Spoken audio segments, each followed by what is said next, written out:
Ladies and gentlemen, welcome to the State House's annual Pride Flag Raising.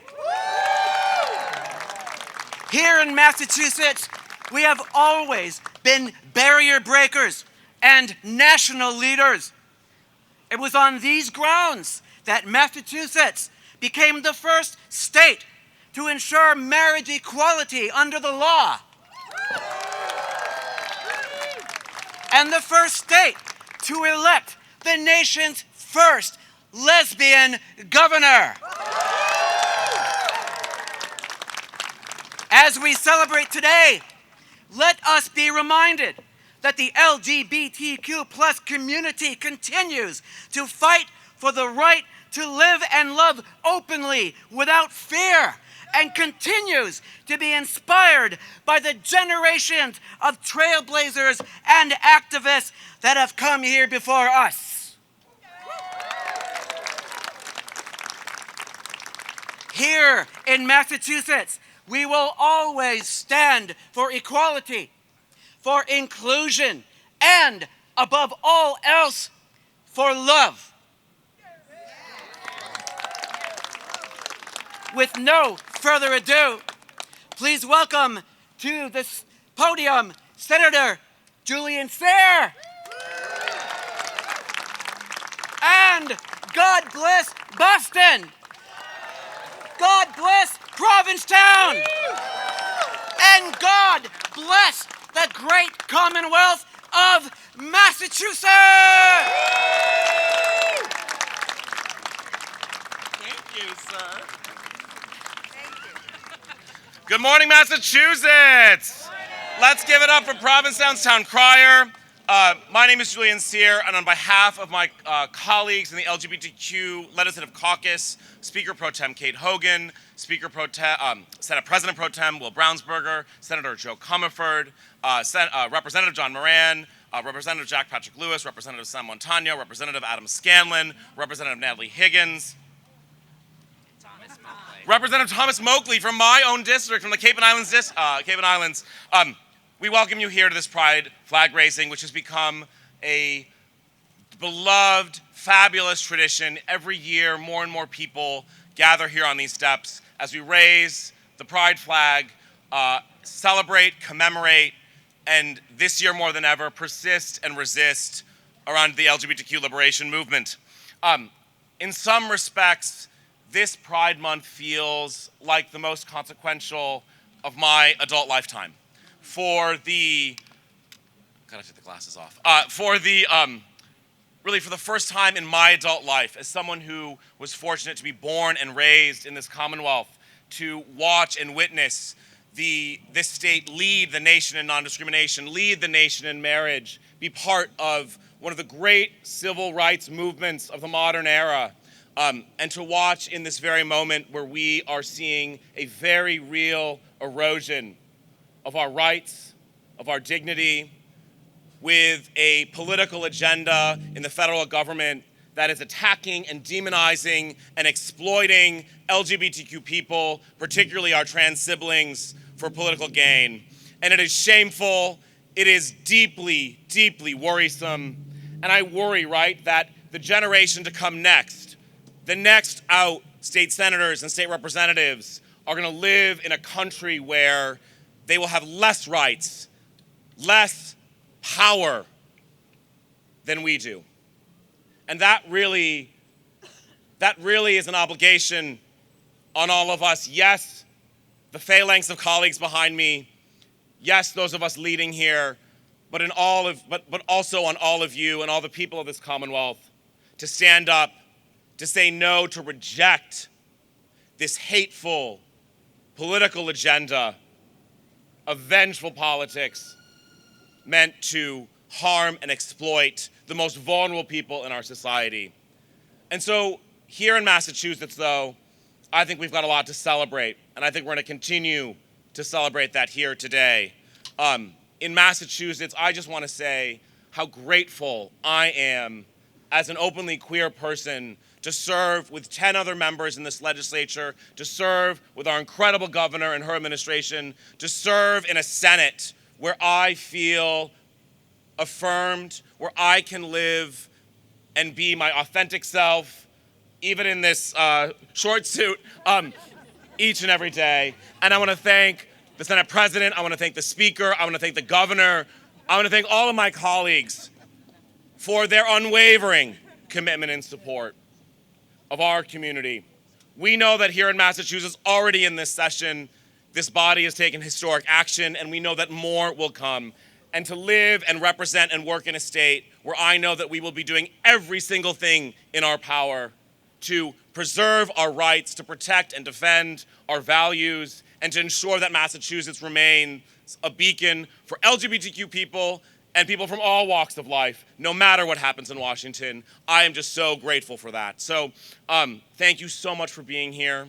Thank you to my colleagues and all of us who I get to serve with. Thank you for the work that is ahead of us. It is steep, it is challenging, but I know because of who we have here in Massachusetts that we are meeting the moment and will continue to do so. So it is my tremendous honor to introduce a friend of mine and so many of us, someone who is a light, who is a beacon, the greatest governor in the United States of America, Governor Maura Healey.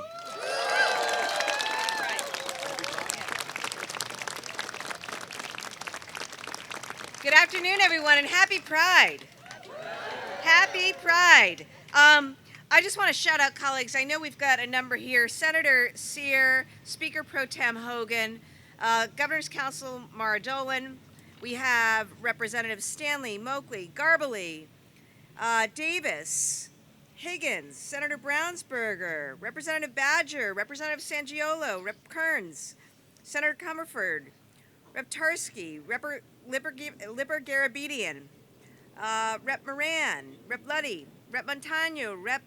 Hong, Rep. Lenatra, Rep. Kane. This is amazing. Rep. Donahue, Rep. Scanlon, Reps. Peisch, Farley Bouvier, Phillips, Ayers, Altrino, Donato, Barber, Day, Kushmerek, Wells, Armini, Consalvo, Senator Driscoll, Senator Eldridge. Who else is here? Announce it. Who?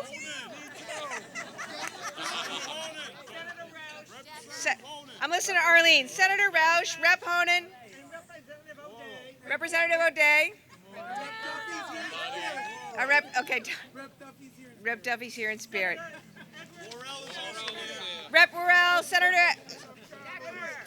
Edwards, okay. Senator DiDomenico, okay. We're all here, okay. So I just wanted to take a moment to do that, and obviously we'll hear shortly from our great Senate President, Karen Spilka. But it's important. I want to thank all the members of the legislature for the work that you do day in and day out. And there's a reason. There's a reason that Massachusetts is number one in education, innovation, and healthcare. We're the safest state in the nation, the safest drinking water. We've been ranked the best state to have a baby, the best state to live if you're a woman, the best state to raise a family. And we are proudly ranked the most LGBTQ-friendly state in the United States of America.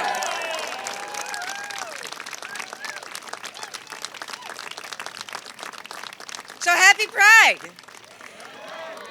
We're ranked number one for a reason. It's part of our history. It's the history of pioneers and trailblazers. And in this realm, those who refused to be silenced, who were not daunted by fear, by shame, by stigma, who were free and brave and lived their authentic selves. And I'm just so grateful. I would not be here today as the governor of this great state were it not for those who came before me in the LGBTQ community, who made it possible for somebody like me to run and to get elected. And it is a privilege to serve the 7 million residents of this state, including the members of our LGBTQ community and our families, every single day. This is a testament to our culture of inclusion, of compassion. It's also a strength of our economy. Make no mistake about it, diversity is a strength and not a flaw. And it is important to remember at this time in history when so many people's rights are being attacked, when hateful rhetoric and actions are undermining people's safety. We will be clear in Massachusetts that we stand for something different. This month, this day, and every day, no matter who you are, how you identify, or where you were born, we stand for inclusion and acceptance. We stand for representation and visibility. We stand for equality, and we stand together. That's who we are in Massachusetts. That will never change. Happy Pride, everyone. And I ask at this time that we raise the flag and the colors.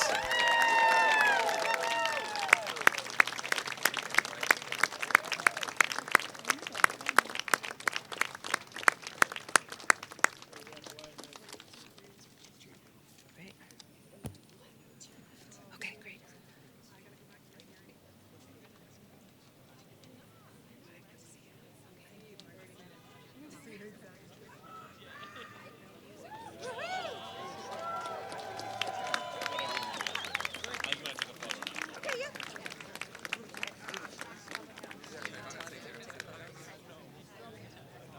Everybody will take a photo. So we're going to take a photo with all legislators. Don't leave yet. Ready? Taking a photo. Happy Pride. On three.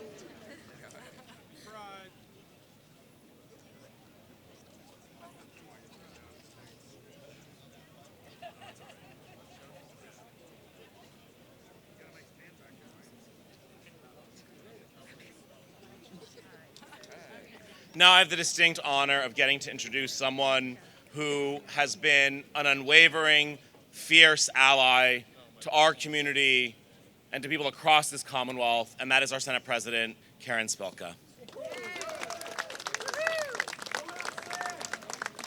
Thank you, Senator Seir.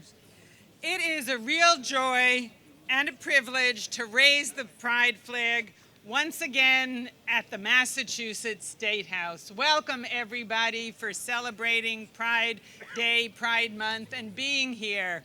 And the gods have shined on us. What a glorious sunny day, no rain projected at all. Yes. I won't repeat all of the legislators that are here, but I do want to point out that there are so many here. We may even have a quorum. So I have 2 points. That shows what legislators, how they feel in their hearts about Pride Month, Pride Day, LGBTQ plus rights. And it's really important. This is what guides us. It also raises the question to me, maybe having a quorum, what do you want to get done? So I couldn't help but raise that. So we do this every year, and every year this event has been about solidarity, love, and belonging. Hello, welcome to Boston.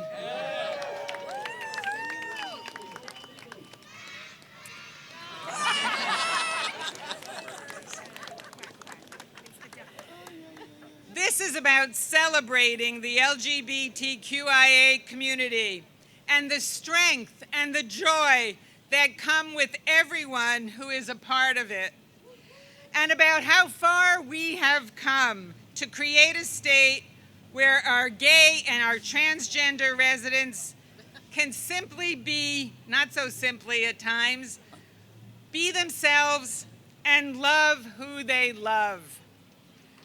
But that is so important. But we all know that this year is a little different. Some of us may even say it's a lot different. In this moment, with LGBTQ rights under attack across the country, today more than ever, it has more significance. Today is also about standing in absolute defiance of any person or group who seeks to target, erase, or vilify the LGBTQ plus community in Massachusetts or around the country. We must stand together in defiance. We see what is happening. The bans on books, on healthcare, on simply living as themselves. Cruelty is the point. Erasure is the goal. To date, almost 600 anti-LGBTQ bills have been filed in state legislatures across the country. That is a very sad number. Boo, yes, boo. But let me be clear, not a single bill that attacks the hard-won rights of this community will ever make it through my door or the doors of the Massachusetts Senate, ever. This state has led on marriage equality. I remember that vote. I remember the State House being filled, loud, but we won. We won on marriage equality. We won on identity protections, on transgender health care, adoption rights, public spaces. The list goes on. Massachusetts, we will continue to lead, and we just will not go back. We will not stop defending every resident's right to exist. So let me say loud and clear, Massachusetts will never stop fighting for the rights and dignity of all of our residents, including our drag queens, our trans, our non-binary, our intersex family members, our black and brown friends, our immigrant neighbors, and anybody else who wants to call Massachusetts home. Because we know that our differences make us stronger, and embracing who we are means that we are all truly free. So I thank you all for being here. I wish you happy Pride, happy Juneteenth, happy summer, and thank you all.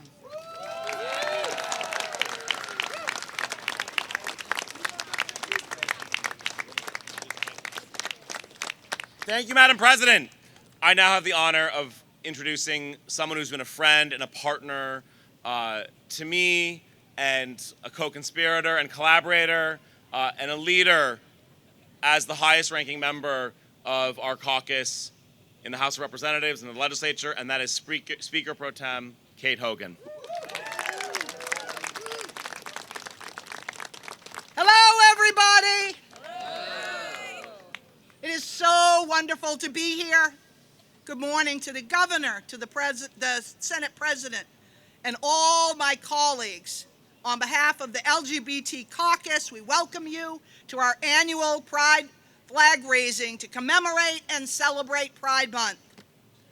This vibrant flag, raised proudly on state grounds, serves as a beacon of hope and strength and celebration. It's a visible reminder that the LGBTQ community is strong, diverse, and everywhere. Here at the State House and here in Massachusetts, we celebrate the historic progress of our rights and protections in the Commonwealth.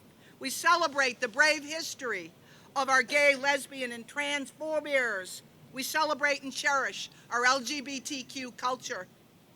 As we celebrate, we remember our history and legacy will never be erased.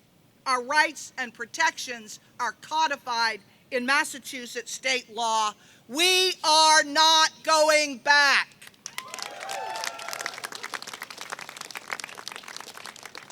We're so proud of all who've been part of this historic progress, and we welcome those new to the halls to join to work and create a more just Commonwealth. And if I could take a moment to just call out all those who work in the State House, all those LGBTQ trans folks that work in the State House, welcome, we love you, and we see you. We know that there is more to do. We must protect our transgender youth. for more harmful federal policies, stand with our transgender family members who face disproportionate violence, and support our isolated LGBTQ elders who too often choose between authenticity and safety in their final years. And we must educate our young people about healthcare options like PrEP. We must hold our family and our families close. But we must also celebrate. We must also display our pride. In these days of darkness and fear, we must stand to reclaim our joy. The LGBTQ community has always found strength in celebration, a joy powerful enough to melt stone-cold hearts, and a love capable of guiding us through dark times of division and hate. Let us come together with a renewed commitment to tolerance, equality, and inclusion for all, and always, always to celebrate with pride. Love is love, pride and joy, people, pride and joy. Thank you. And now it is my great honor, and in this spirit, to introduce Jean Dolan, a dynamic social impact entrepreneur and community leader. Jean is the founder of Portraits of Pride, which you see here today, a public art exhibit featuring influential LGBTQ community leaders, as well as working to establish the Boston LGBTQ Museum of Art, History, and Culture, which the House of Representatives proudly earmarked for funding in our 26 budget. Jean is dedicated to championing equal and equitable rights for immigrants and the LGBTQ community. Please give it up for Jean.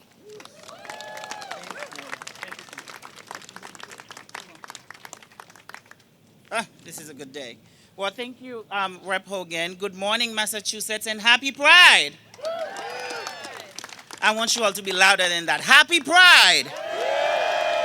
Thank you. As you all heard, my name is Jean Dolan, and I have the honor and responsibility of leading as the president of the Boston LGBTQ+ Museum. And we are an institution that is dedicated to telling that history that Rep. Hogan talked to you about. That legacy, that active erasure that is happening across the country can only be combated with a commitment, with an institution that is dedicating to preserving it and making sure it's available for all youth to engage with it, to learn from it, and to also inspire the next generation of activists.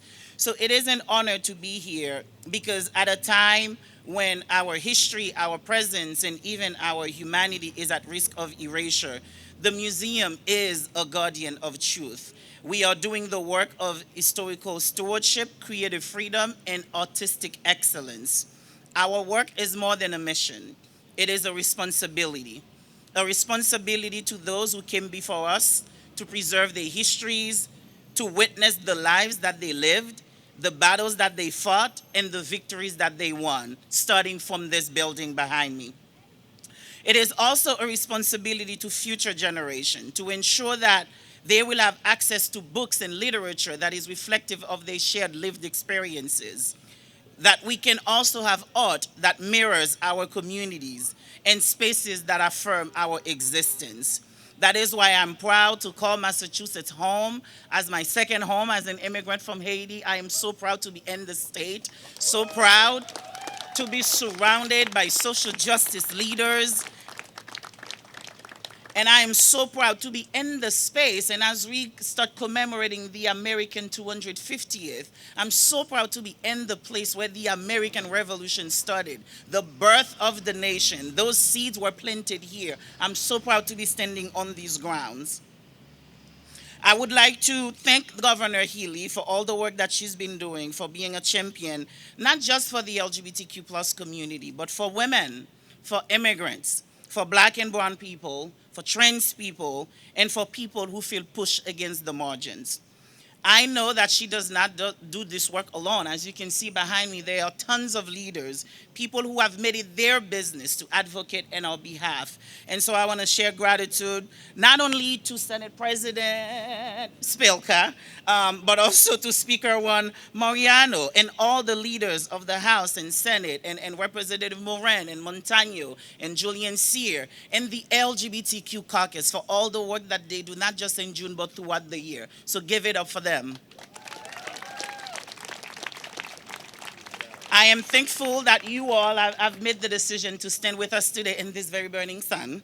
I'm thankful for this community year after year, and not just for LGBTQ activists, but for people who fight for economic justice, who are fighting for arts and culture, and who wants to make our communities more just and more civically engaged and make our community more alive.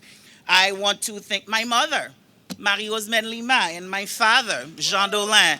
And I want to thank all of my family members. But most importantly, I want to thank the board of the Boston LGBTQ Museum, Arlene Isaacson, who serves as our chair. I want to give it up for James Monroe and Jean-Philippe and Linda, Jeremy and Harizor and all the other volunteers and advisors who are pushing this work forward. Our vision is to build a permanent home in Massachusetts where we can house our own history, where we can affirm the identities and lived experience of LGBTQ people and queer youth. So that is the work we're focusing on, and I'm proud that I have all of you as partners. I am proud to have all of these people behind me as partners to make this vision a reality.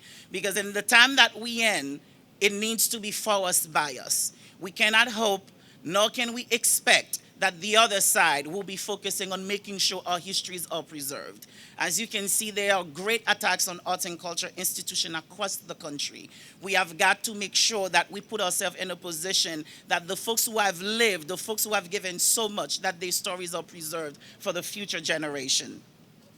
I would like to also extend some gratitude to the administration of Mayor Michelle Wu and Boston for being a great partner, and other leaders all throughout the city. People from Fenway Health and Adriana Boland and Shapley Brooks and Elsa Gomes and Claude Exama and Ellis Cherry and Scott Knox at the Equality Fund and Gladlaw and ACLU and the New Commonwealth Fund and the LGBTQ senior housing, where the museum has a gallery right now. So I encourage all of you to make a trip to 59 Harvard Ave to see our brand new exhibitions all throughout summer until September. You'll be in for a treat. It is important that I name all these names. It is important that I name all those people, not just folks that are fighting alongside me, but also people who came before me, people who have done this work before I was born, folks like Ned Katz and Alan Berube and Bonnie Frank and Barbara Smith, just to name a few. And the reason I am naming them, in the words of Maya Angelou, I may come as one, but I stand as 10,000. So I am encouraging all of you to keep on fighting, to stay in the fight, to rest, to experience joy, to stay involved, and to stay engaged. Our mandate in this time is to take care of one another, to be on the lookout for one another, and to protect one another. So I'm naming all these names because it is clear that I come from a long line of generation of freedom fighters, whether that is in Haiti or in the state of Massachusetts. So as I close out, I just want to remind you all that the promise of America, that promise of liberty, is not written in stone. It has to be written by all of us, every day, with our voices, with our votes, with our action, and our vision. Let us stay rooted in the promise of liberation. Let us commit to taking care of one another. Let us pray, but also move our feet. Let us teach one another, reach for one another, to protect one another, because the seed of pride is liberation. And if there's one thing America knows about, or Massachusetts knows about, it's liberty. So are we committed to liberty? Yeah. Let us not forget that the arts are not just a reflection of who we are, but they are the torch of light that we can light the path forward. Through art, we can dream louder, we can love deeper, and we can fight harder. We can tell the truth, we can heal wounds, and we can imagine what is possible. Through the arts, we can save a life. Never underestimate the power of making someone feel seen, understood, or affirmed. So this Pride, let us celebrate the power of the arts that moves all hearts, shift culture, and make justice possible. Happy Pride, everyone.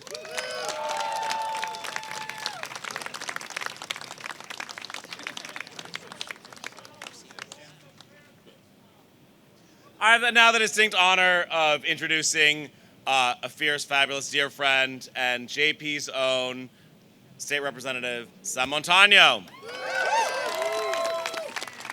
Thank you, Senator. Hi, everyone. Welcome to the State House for Pride. It's an honor to be here with you. If you had looked back to when I was like a young kid who couldn't even go up to the McDonald's stand and ask for a pack of ketchup, and here I am now, a state representative in the House of Massachusetts, serving you openly, queerly, non-binarily as myself in a way that makes me feel seen and is an opportunity to share that space with you all. So thank you all for being here with us. I'm going to transition us into two things. First, to the State House's first LGBTQ resource fair, which was the brainchild of Senator Seir, but has been executed by our staff. And our staff help us with a lot of things, so thank you to Carlos, to Colin, and to Griffin, who have really helped with making that a possibility. So please, after this, head into the State House, to the Great Hall of Flags, check out those resources. I firmly believe that the role of government is to make sure that we're creating as much opportunity for those folks who are without the resources, without the support. That's our role, right? To make sure that we're redistributing, well, I don't know if everyone agrees, redistributing resources to folks most in need and making sure that we're taking care of everyone so we have a strong and thriving Commonwealth. I also just want to add really quickly, I am a proud member of the House of Representatives, and I want to thank Speaker Mariano and Chairman Michaelwitz for this year putting a $1 million line item into the budget for gender-affirming care, because we know that the federal government is trying to take that away. We've already seen it attacked under Medicaid. We're going to see more attacks coming, and so I'm a very proud member of the House, and I'm very proud that the House has taken that action, and we hope to see it in the final budget.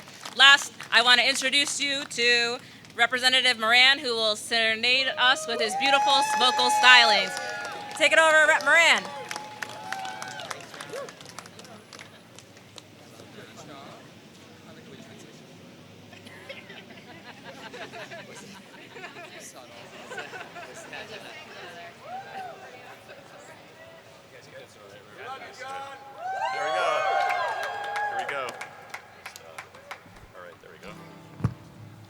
And I just want to give another shout out to Arlene Isaacson and dedicate this song to her. She's a pioneer in our space.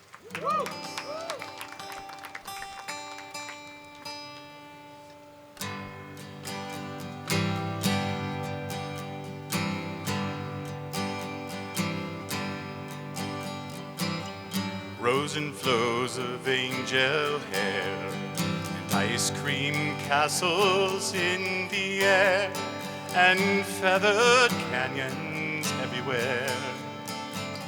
I've looked at clouds that way, but now they only block the sun. They rain and snow on everyone. So many things I would have done, but clouds got in my way. I've looked at clouds from both sides now, from up and down, and still somehow it's cloud illusions I recall. I really don't know clouds at all.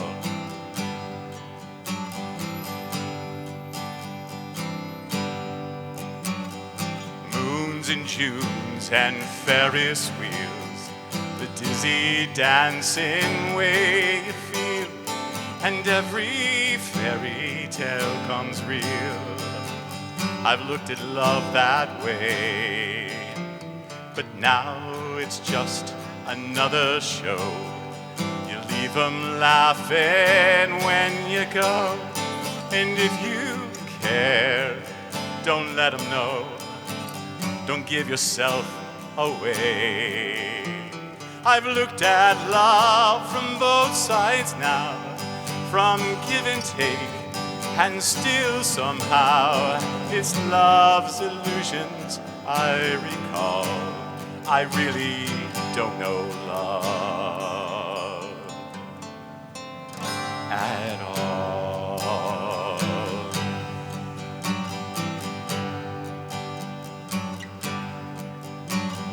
Tears and fears and feeling proud to say I love you right out loud. Dreams and schemes and circus crowds, I'd looked at life that way. But now old friends are acting strange. They shake their heads, they say I've changed. Well, something's lost, but something's gained in living every day. I've looked at life from both sides now, from win and lose, and still somehow it's life's illusions I recall. I really don't know life at all.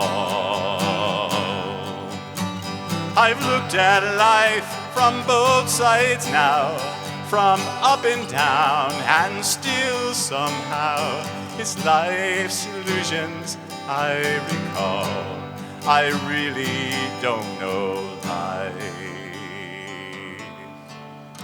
at all.